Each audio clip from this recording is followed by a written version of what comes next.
keep getting bigger and bigger and more united, and I am so excited. I would be lying if I told you that's how I felt when I walked in here this morning. I don't know if you're watching the news, hearing what's being said about this movement, this beautiful movement of peace and unity and protection for our children. Thank you, everyone who has organized this. Thank you for everyone who showed up today. Okay, I'm taking too much of my time. That wasn't part of my speech.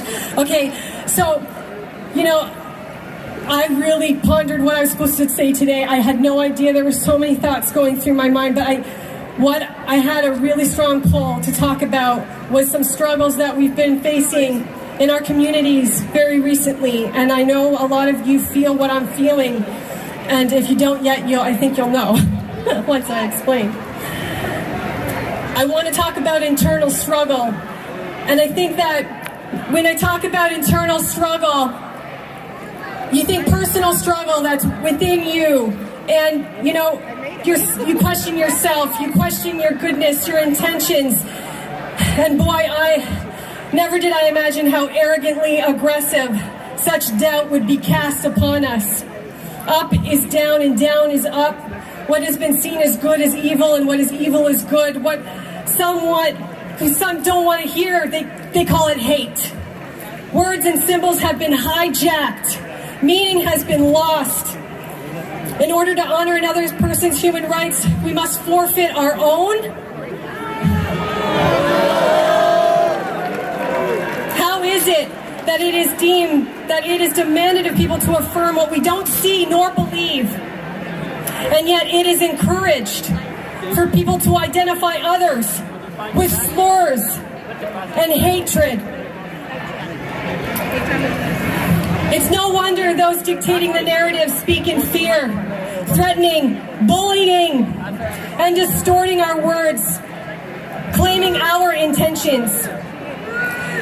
Know that this is not sustainable. Recognize this and see this with both of your eyes, and know that you must not and do not need to fear it.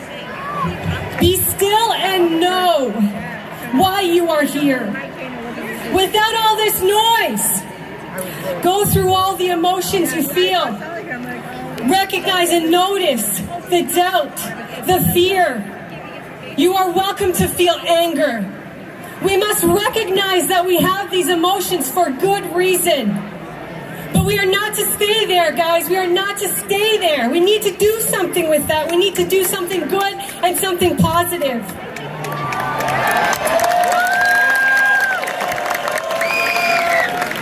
For some, that may mean not holding your tongue when you are called to speak, or to act without hesitation when you are called to act.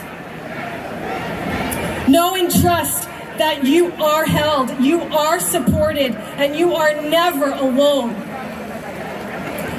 And so, once you find some more networks, as we have, and maybe it's more parents of Waterloo region, maybe it's the people at your own schools, and then you start to mobilize more and you start to take a little more action, then you're faced with another struggle.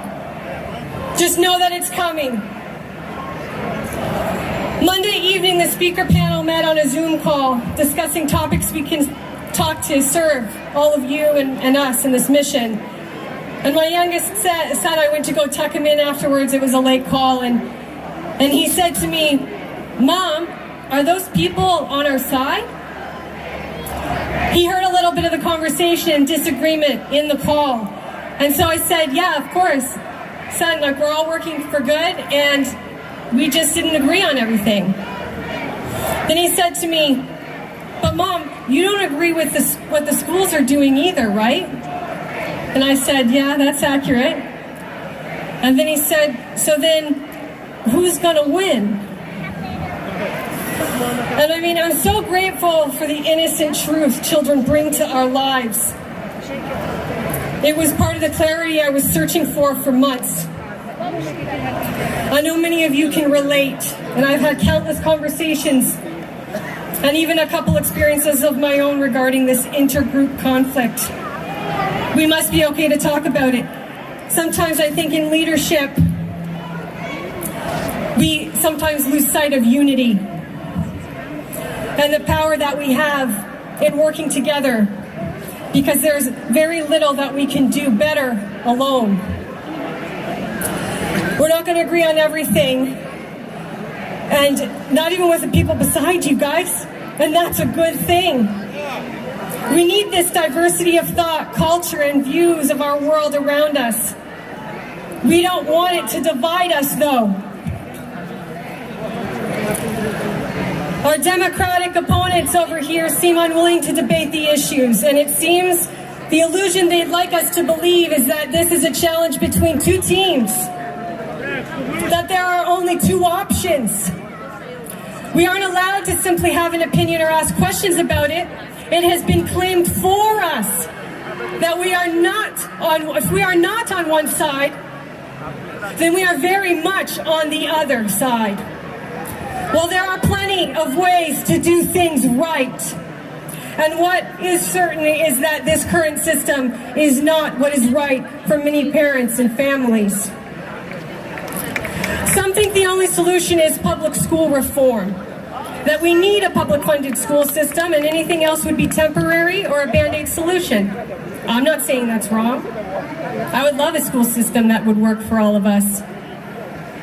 And there's a gripping argument that this monopoly or centralized school system are in fact working exactly as they are intended, to create obedient citizens. And if you look at the history and the parallels to mental health, it seems that it fits the molds to prevent children from learning how to think and act, and to coax them into addiction and dependent behaviors. But I urge you to dig into this yourself. Our speakers touched upon it beautifully. This is really, it really does point to all of the signs to a breakdown of the family unit. Creating cognitive dissonance with family values and promoting doubt about parental guidance. Some would argue if this current system persists, there cannot be change. It may be the definition of insanity. We witness it in our governments, our school boards. Many of you see it very clearly. How do these government officials escape accountability for the lies that they propagate? Have you looked at the news lately? The bulletins set out by the school boards and the municipalities, even provincial and federal levels. No consequences, no retribution. They are meant to be civil servants, yet much of their actions are criminal. They certainly aren't lawful. Are we fully informed about where our tax dollars go? Do we consent? We have to realize that we need to take back our power. That we, the people, are the solution. Parents and citizens. And we must not wait for the government. Just as stated, in a time for choosing, you and I have the courage to say, there is a price we will not pay. There is a point beyond which they must not advance. The destiny of man is not measured by material computations.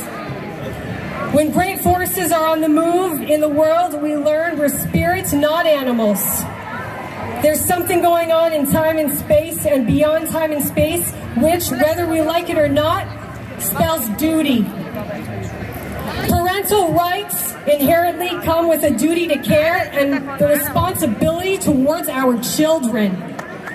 Acknowledging children's rights is an extension of this responsibility, encompassing the child's right to protection, education, health care, and empowering environments for growth.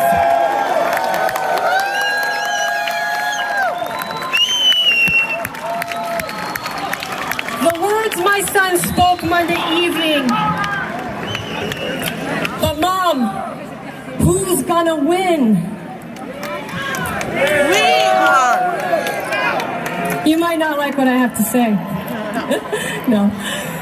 It brought an awareness to a third internal struggle that I hadn't realized was internal at all. The internal struggle with our opponents in this society we live in together. The only winning that happens is when we are able to do right for these children and the children that come after, when we can set up for them a society that is harmony despite disagreement, a society that is defined not only by what it creates, but what it refuses to destroy. This isn't about telling others how to live their lives. It's exactly the opposite. What we need is free-flowing information so people can make an informed choice. And of course, the hope is that we all choose what's best for us and the people we are responsible for. But we are created of free will. And we are most certainly not meant to control the choices others make for themselves and their children. So we stand here for liberty. If excluded from this current system, there must be options to go elsewhere with accessibility to all. The education our kids receive is fundamental, and parental primacy is imperative. Of course, it doesn't stop here at the march. Every one of us plays a pivotal role in the solution. I promise I'm almost done. And there are plenty of ways in which to do so.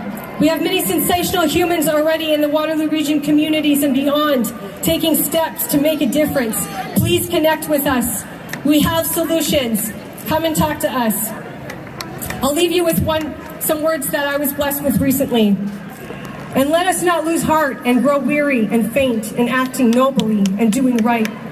For in due time and at the appointed season, we shall reap, if we do not loosen and relax our courage. Thank you.